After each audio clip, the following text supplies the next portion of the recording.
Seja bem-vindo ao nosso curso de especialização em Teologia Paulina. Vamos dar continuidade ao assunto de Paulo e a salvação. Paulo anunciava a salvação por meio da sua pregação. Estamos utilizando este livro, que foi organizado pelo Dr. Lourenço Estélio Rega, página 76. Você que está participando pode acessar aí o seu livro. Se você ainda não tem este livro, entre em contato conosco que nós podemos mandar ele em PDF para você. Paulo falando sobre a salvação. Sermões dirigidos aos judeus. Na primeira jornada missionária, Paulo e Barnabé pregaram a palavra de Deus nas sinagogas por onde passaram. Lucas forneceu, como exemplo dessa pregação, a mensagem proferida em Antioquia da Psídia. Resumidamente, as boas novas pregadas por Paulo consistem em que a promessa feita aos antepassados foi cumprida em Jesus.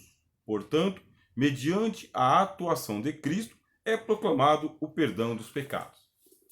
A pregação do apóstolo Paulo seguia, a princípio, o modelo do querigma. O que é o querigma? É uma pregação curta, onde os apóstolos faziam a proclamação de Jesus como sendo o Messias prometido, portanto, o Salvador da humanidade. Este querigma ele era dividido em 3 ou 4 partes, sendo que, primeiro, os homens eram conscientizados de que o Messias havia chegado. Segundo, eles eram conscientizados de que Deus está anunciando o perdão dos pecados mediante a fé em Jesus Cristo.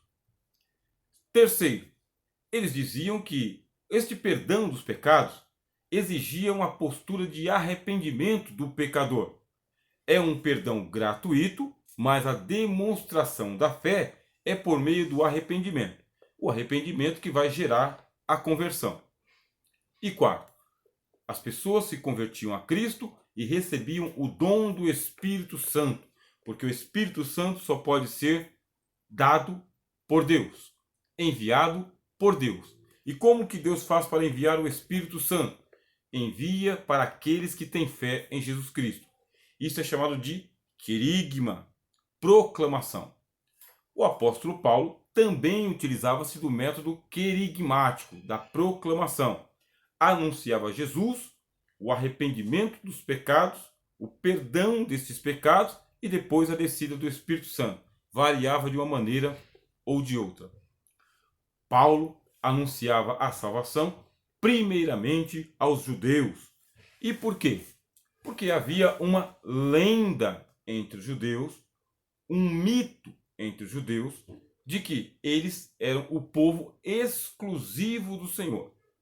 Sendo o povo exclusivo, esta lenda, este mito, era necessário que a salvação viesse primeiramente aos judeus. E a partir dos judeus, outras pessoas também seriam salvas, desde que se agregassem à comunidade de Israel. Como se agregar à comunidade de Israel? Mediante a circuncisão.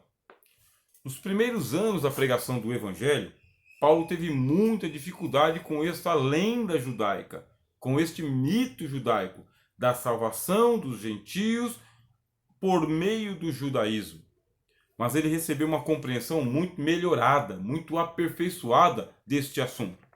Deus iluminou os olhos do entendimento do apóstolo Paulo de que Cristo estava acima das tradições judaicas, acima inclusive da Torá, da lei que foi entregue a Moisés, e que Jesus ele estava acima inclusive das promessas que foram feitas a Abraão. E como é que a gente sabe disso? É porque Paulo ele diz, as promessas foram feitas ao Cristo, ao eleito. E o Abraão? Bom, o Abraão ele é o depositário das promessas.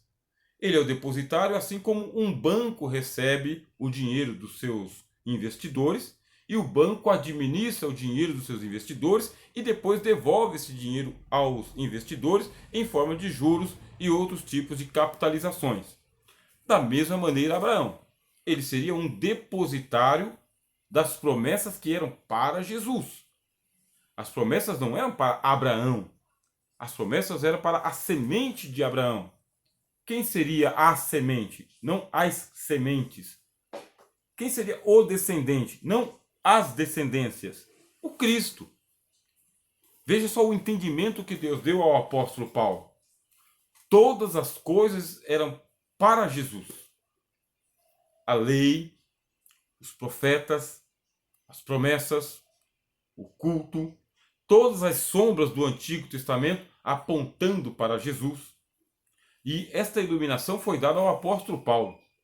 Ele tinha uma compreensão da salvação tão gigantesca, que não cabia na sua mente, não cabia no seu coração, não cabia no seu vocabulário. Tanto é que o apóstolo Paulo, ele precisou ir tomar de empréstimo muitas terminologias da cultura grega. Porque se ele não tivesse ido aos gregos, muito do que ele compreendia não poderia ter sido expressado. Não foi sem querer, por acaso, ocasionalmente, que o grego foi escolhido para ser a linguagem do Novo Testamento. É porque o grego ele possui uma versatilidade que o hebraico antigo não possuía.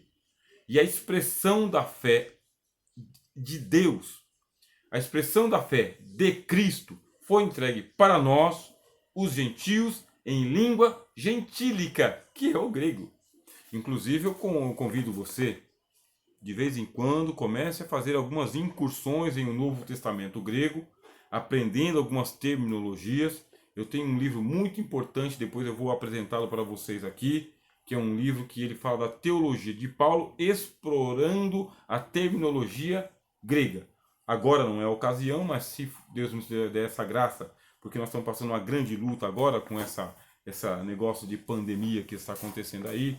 Infelizmente essa pandemia tem muito do oportunismo, tem muito também de uma ideologia política, de um aproveitamento, muita coisa aí é falsificado, nós não temos certeza, e os meios de comunicação estão maquiando muita coisa, e, enfim, nós estamos sendo prejudicados muitas vezes por causa de um golpe de muitos manipuladores, mas esse é um outro assunto.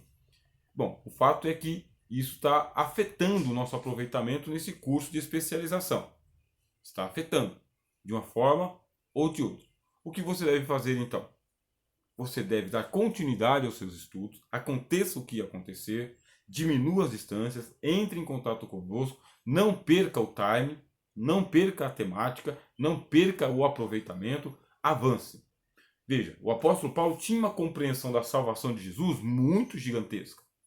Não cabia no vocabulário que ele possuía dentro do judaísmo. Foi ao helenismo, foi para a cultura grega, buscar terminologia grega para falar do Cristo. E por quê? Porque Cristo é maior que o judaísmo. Cristo é maior do que a comunidade de Israel. Cristo é maior do que a lei, maior do que os profetas e maior do que o patriarca Abraão. Bom, com esse pensamento havia um escândalo. E por que escândalo? Como eu disse no início desse vídeo, eles viviam uma lenda judaica. O mito da exclusividade judaica no plano da salvação. Quando o Cristo vem, o que acontece? O paradigma é quebrado. Quem vem ao mundo? O Filho de Deus, que não é judeu, que não é grego, que não é bárbaro, que não é letrado, o Filho de Deus. Veja só, espero que você esteja compreendendo. O Filho de Deus, ele não tem descendência humana. Portanto, ele não tem genealogia. Agora, como que vai passar essa compreensão para a estirpe judaica? Uma estirpe exclusivista, que pensa que é donatária da salvação. Não vai dar para passar sem conflito. E os conflitos aconteceram e muitos. Paulo entrava na sinagoga dos judeus, pregava a eles. Lembre-se, haviam judeus que eles eram palestinos. E haviam outros judeus que eles eram gentílicos, porque eles estão em outras culturas. Já já eu retorno com este assunto.